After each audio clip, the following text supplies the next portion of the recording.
guys love snowball fights. But I don't like this mess. So I think we're going to clean up quickly, okay? No. I don't want to clean up. I'm going to go and play. I have homework to do. Bye. Oh no! Just look at this mess. And I have to clean it up all by myself. So you know that game was awfully fun, but it's really not going to be fun cleaning up all this mess and restoring my lounge to how it should be, is it?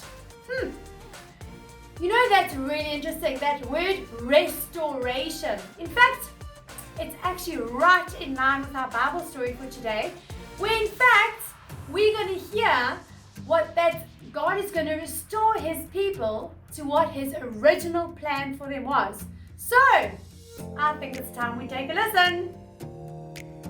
Well, our Bible story today, in fact, stems right back to the story of Jacob and Esau right in the beginning, when these guys were twins and right in their mom's womb, they were going to represent two nations that would come from these two men.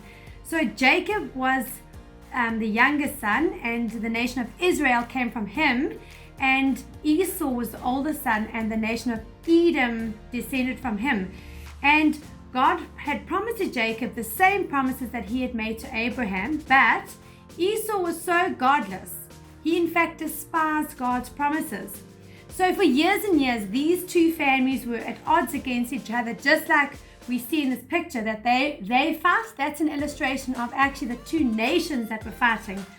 And the story we're going to hear today is that God is going to try and bring restoration to these people. And he originally had a plan for where he wanted his people, the Israelites, and so something is going to happen today, and so we're going to focus on that word restoration.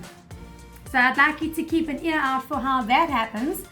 And so we also want to bear in mind our new big question as we go into a new sort of series. And so we're going to cross over to Jacques. He's just going to help us understand what we need to be thinking through as we continue with our Bible story. The big question is, how was Jesus the perfect prophet? Jesus perfectly reveals God the Father and fulfills what the prophet spoke.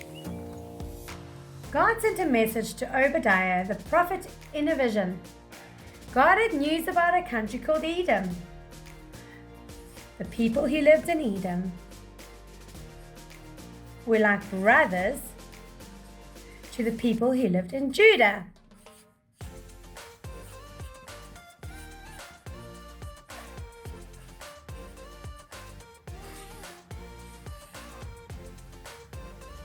Both groups were descendants of Isaac's twin sons, Jacob and Esau.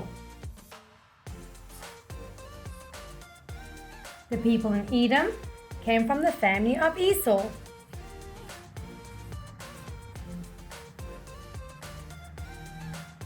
God's people came from the family of Jacob. But the people of Edom, they did not love God. They worshipped false gods. They lived in the mountains and trusted the mountains and their own strength to protect them. These people thought they were better than anybody else. The Edomites did not get on with God's people, who came from Judah. When the Babylonians took over the city of Jerusalem, the people in Edom just sat back and watched. They didn't even try to protect Judah. They went and took all the things that belonged to the people in Judah. God said he was going to punish Edom. Listen up!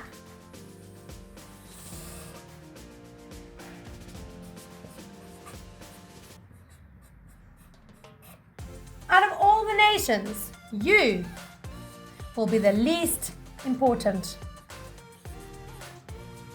No one will like you. You were proud, and I will punish you. You thought you were safe, but I will bring you down. Obadiah's message for the people of Edom was bad news. God was going to allow Edom's enemies to take away everything they had. Even the people who were their friends would steal from them. Maybe people would be killed. God said to Edom, "You were cruel to the people in Judah, so you will be punished."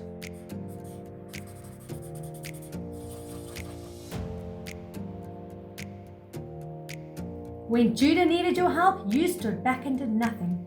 You laughed and were happy they were attacked. Every bad thing you did to the others will be done to you. The day of the Lord is near, Obadiah warned. Every evil thing you did to the others will be done to you. But when I punish you, Edom, God said, everything would be destroyed. God's message from Obadiah to the people was that he had good news for his people. My people will have the land that belongs to Edom, God said. God's people would return to their homes and God would take care of his people. But Edom's punishment was going to be forever. Well, boys and girls, what an interesting story. Now we know that siblings fight. Brothers and sisters clash and they have interesting conflict times, don't they all?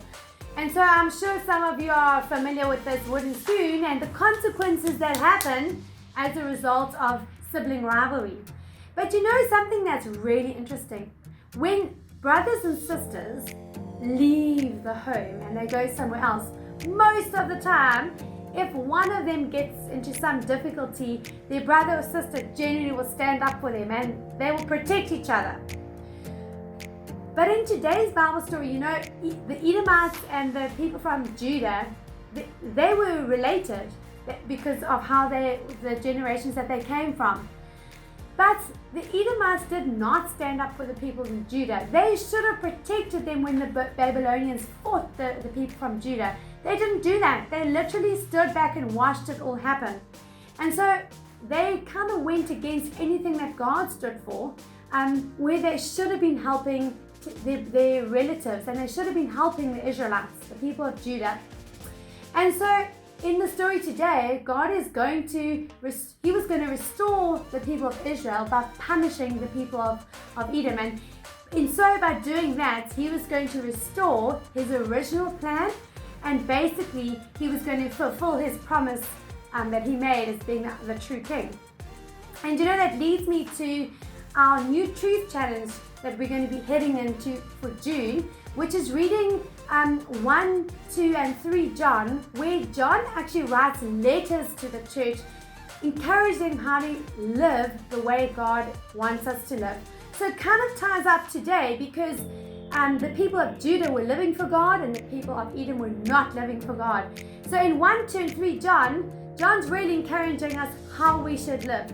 So get going on that. That's really, really good tips in there on how to live. And then we've got a new memory verse which we're going to cross over to Musa to teach for us as well. But I just want to encourage you to take note of the story we've learned today as we aim to live life God's way and live righteously. So boys and girls, I hope you have a wonderful day and I hope to see you next time as we continue our wonderful series that we've got going. So bye for now. I know the plans I have for you. Plans to give you a hope and a future. Jeremiah chapter 29 verse 11.